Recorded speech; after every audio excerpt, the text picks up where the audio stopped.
The phone wouldn't stop vibrating. Fourth day. Same number. Same silence between rings. I watched it light up on the kitchen counter like a dying pulse. I didn't answer. I already knew what they were going to say. I already knew why now. 4 nights ago, I stood in my childhood dining room while 100 relatives stared at me like I was already dead. Candles burned down around a cake I never touched. My name was iced wrong. Again. My father slid an envelope across the table with 2 fingers. Not anger, accounting. Every cent we wasted raising you, he said. Pay it back. Or never contact us again. My sister didn't even look at me when she took my car keys. They're yours now, she said lightly. Dad transferred the title. That was the moment I understood something was already over. I didn't argue, didn't plead, didn't flinch. I walked out without a word. Now they were calling. And I let it ring. Because the truth has weight, and it takes a few days to crush the people standing on it. I didn't cry that night. I drove until the city thinned into dark, stretches of road and parked under a flickering street lamp. I opened the envelope. Itemized expenses. Food, school, clothes, emotional labor. They'd charged me for being alive. It should have hurt. Instead, something colder settled in.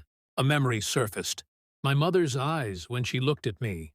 Never cruel, just cautious, like I was borrowed, temporary.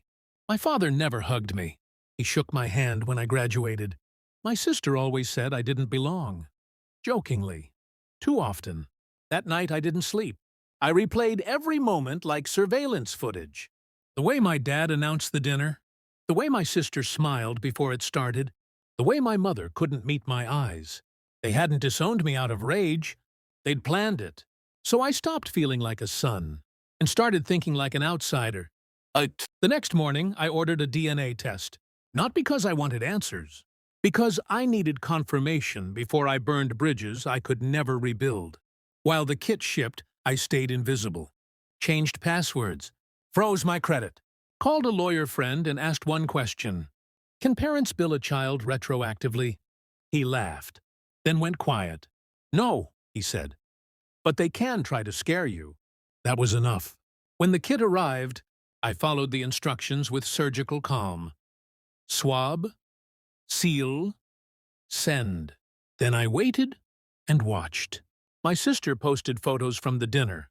Captioned it "Family is everything." Cropped me out. My parents liked it within seconds. I didn't react. I dug. Property records, old addresses, marriage dates. A hospital record from the year I was born that didn't match the story I'd been told. A name appeared. Once, then vanished.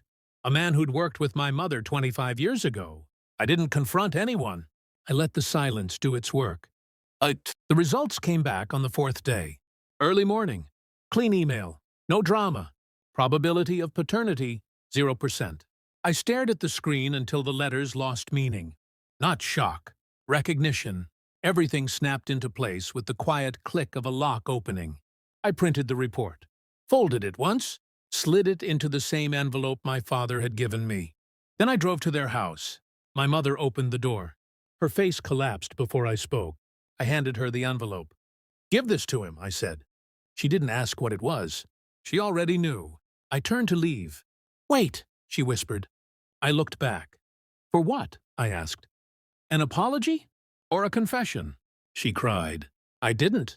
That night my father called. Once, then twice. Then my sister.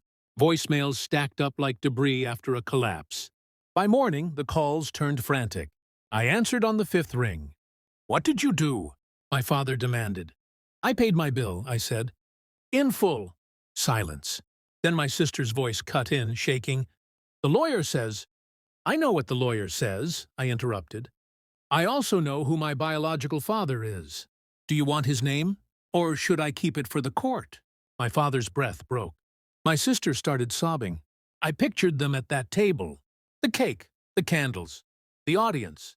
You transferred the car title to me, I continued. As compensation. Smart move. Looks generous. Almost like guilt. Please, my mother said faintly in the background. I smiled. Not kindly. Lose my number, I said. like you tried to lose me. I hung up. I didn't feel victorious. I felt light, like something that had been pressing on my chest since childhood finally lifted. I sold the car the next week, used the money to move. New city, new name on the lease. They never called again. Sometimes I wonder if they tell people I ran away.